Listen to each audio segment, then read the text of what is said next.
Hello everyone, एक बार फिर से आप सभी का स्वागत है आज की वोकैब समाधान के अगले एपिसोड में। आज के फिर से बहुत ही शानदार शानदार वर्ड्स हैं और लास्ट में सॉल्व करने के लिए वो आपका मैच द कॉलम वाला कॉन्सेप्ट भी यहां पर अवेलेबल है दोस्तों। आइए शुरुआत करते हैं। और इस सीरीज के कौन सी सीरीज है? 5000 वर्ड्स की इस सीरीज में अगले नेक्स्ट वर्ड्स आपके लिए यहां पर लेकर आते हैं दोस्तों। ठीक है, सबसे पहला वर्ड है आज का, this is congenital. Congenital means होता है प्रेजेंट फ्रॉम बर्थ।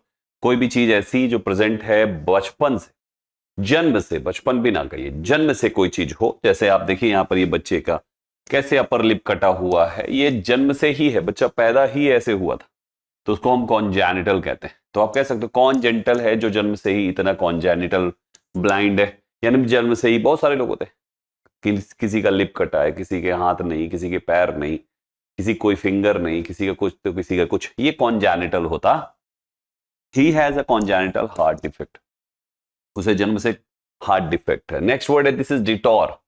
मींस होता है एक लॉन्गर और लेस डायरेक्ट रूट, घुमावदार रास्ता या चक्करदार रास्ता को डिटॉर कहा जाता है। ठीक है, जैसे ये सिग्नल यहाँ पे देखो दिया हुआ डिटॉर, यानी कि आपको घूम के जाना है, डायरेक्ट आप नहीं जा सकते।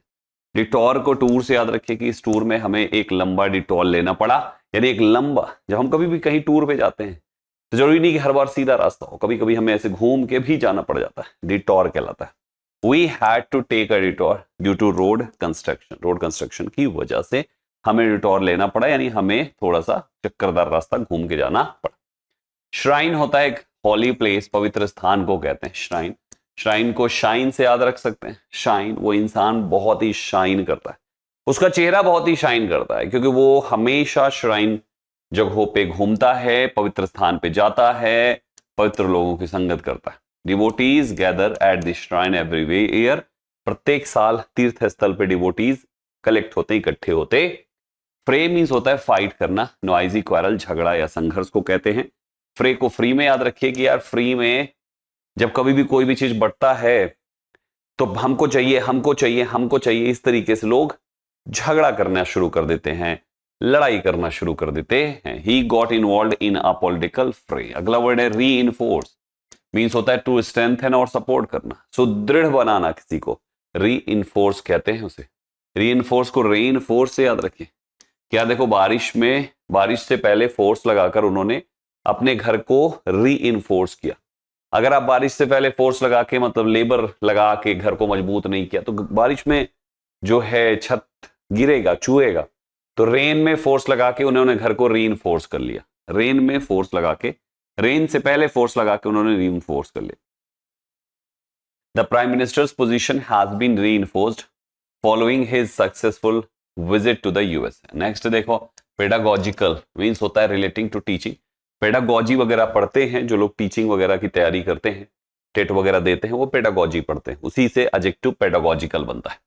पेड़ा खाने के बाद उनका पेडागॉजिकल काफी अच्छा हो गया, यानी उनकी टीचिंग शैक्षणिक काफी बेहतर हो गई, पेड़ा खा के पढ़ाइए।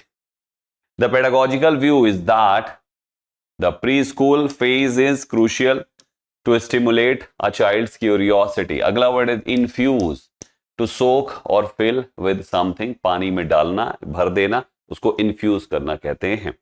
इन्होंने बल्ब को फ्यूज कर दिया, पानी में डालकर इन्फ्यूज हो गया।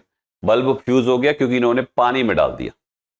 तो पानी में डालना कोई चीज को, है ना, इन्फ्यूज कर दिया, इसलिए बल्ब फ्यूज हो गया। Infuse the dried flowers in boiling water, यानी सूखे फूलों को उबलते पानी में डालिए। नेक्स्ट है हॉलिस्टिक, मींस होता है कंप्लीट और होल, कंसीडरिंग ऑल पार्ट्स, हम उसे हॉलिस्टिक कहते हैं।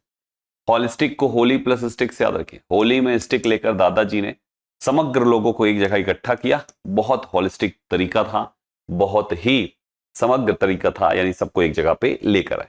ठीक है, हॉलिस्टिक कहलाता है। जैसे ये देखिए सब एक साथ है, कंप्लीट है, होल है, कुछ भी छूटा हुआ नहीं है। एक holistic approach is essential to achieve real progress in education. Encompass का मतलब है समाहित होना, टू सराउंड और इंक्लूड कॉम्प्रिहेंसिवली, कोई को घेरना या समाहित होना किसी चीज में। इनका पास कहां है, कहते हुए सबने मुझे घेर लिया। एक आदमी कहीं पर एंटर करना चाह रहा था बट उसका पास नहीं था, तो लोगों ने कहा इनका पास कहां है, इनका पास कहां है, नहीं मिल रहा, तो सभी ने उनको एनकंपास कर लिया। The right to education will encompass all schools bar those catering to minority, ये एक एग्जांपल हो गया। समाहित करने के सेंस में। कॉम्प्लाई का मतलब है पालन करना, to act in accordance with a rule और रिक्वेस्ट, हम उसे पालन करना, ओबे करना, उसे कॉम्प्लायंस कहते हैं। जैसे ये भाई साहब जो कह रहे हैं, ये भाई साहब फॉलो कर रहे हैं। कॉम्प्लाई, कंप्लाई, एक ने कहा भाई साहब इस काम में कंप्लाई लगाना, बहुत ज्यादा प्लाई मत वेस्ट करना, तो कंप्लाई लगाने का उसने उन्हें बोला, तो उन्हें अब उसे कॉम्प्लाई करना पड़ेगा, यानी बात माननी पड़ेगी। Only 12.7% schools comply with the laws requirement. अगला वर्ड है अमेंड्स। अमेंड्स होता है हर्जाना या क्षतिपूर्ति करना, कंपनसेशन और रिपेयरेशन फॉर लॉस और इंजरी, उसे हम अमेंड्स कहते हैं। इसी से अमेंडमेंट बन जाता है ना। अमेंडमेंट भी होता है सुधार करना भी कह सकते। गारमेंट्स जलने के बाद इंश्योरेंस कंपनी ने उन्हें अमेंड किया, यानी उसका कंपनसेट किया, सुधार किया। द ड्राफ्ट एनईपी प्रोवाइड करती है an opportunity to make amends, amends करने की अपॉर्चुनिटी प्रोवाइड करती है। अगला वर्ड है egalitarian. Believing in equal rights for all, समतावादी है, उसको इगैलिटेरियन कहते हैं। ई गली में जितने लोग रहते हैं सब के सब इगैलिटेरियन स्वभाव के हैं, समतावादी स्वभाव के, समानता के विचार से जीते हैं। We need a more egalitarian education system. अगला वर्ड है एलियन, वो है सॉरी अलाइन है, एलियन नहीं। अलाइन का मतलब to arrange in a line और इन एग्रीमेंट, पंक्ति में करना, मेल बिठाना, उसे अलाइन करना कहते हैं। ऊपर नीचे हो तो उसको सीधा करो, एकदम अलाइन करो, एक लाइन में करो मतलब उसे अलाइन करो। Teacher training should be aligned with modern teaching methods. अगला है जैनी, अम्यूजिंगली अनकन्वेंशनल और एसेंट्रिक, जिसको हम सनकी या ठिठोली करने वाला कह सकते हैं। तो जैनी नाम का एक व्यक्ति है, जानी जानी करता रहता है और सभी के साथ जैनी तरीके से बर्ताव करता है। The joker made us laugh with his zany tricks. और लास्ट वर्ड है पर्सपिक्यूटी, एक नाउन है। क्लैरिटी और ल्यूसिडिटी और एक्सप्रेशन, जिसको कहते हैं स्पष्टता कहते हैं। पर्स में एक क्यूटी का फोटो रखा हुआ था एक लड़के ने, पिताजी ने बड़े ही स्पष्टता के साथ उसको देख लिया। पर्स में रखी क्यूटी की फोटो पिताजी ने देख ली पर्सपिक्यूटी तरीके से। The perspicuity of her argument impressed everyone, उसकी आर्ग्यूमेंट की जो स्पष्टता थी उसने हर किसी को इंप्रेस कर दिया। तो माय डियर स्टूडेंट्स, ये हो गए आज के पूरे 15 वर्ड्स, सब यहां पे लिखे हुए हैं और इनके आंसर इधर जंबल्ड करके हैं। आप मैच करिए इसको और मैच करके देखिए कितना स्कोर आपका यहां पे आ पाता है। ठीक है, इसके अलावा प्यारे बच्चों आपके लिए एक नई सीरीज शुरू हुई है, सीजीएल की शुरू हुई है ये सीरीज, जो कि मंडे से सैटरडे सुबह के 10 बजे होगी। डेली बेसिस पे देखिए 21 सेट का यहाँ पे ये सीरीज है। इसके अलावा वोकैब का समाधान सुबह के 8 बजे, ये तो आप देखते ही हो हर रोज। चलिए आज के सेशन को यहीं पर रखते हैं। इस वीडियो को लाइक करके कमेंट करिए और शेयर करके चैनल को सब्सक्राइब कीजिए और डेली बेसिस पे पढ़िए। ठीक है, ओके, तो चलिए फिर मिलते हैं कल एक नए एपिसोड में कुछ और इंपॉर्टेंट वर्ड्स के साथ। Thank you very much, all the best.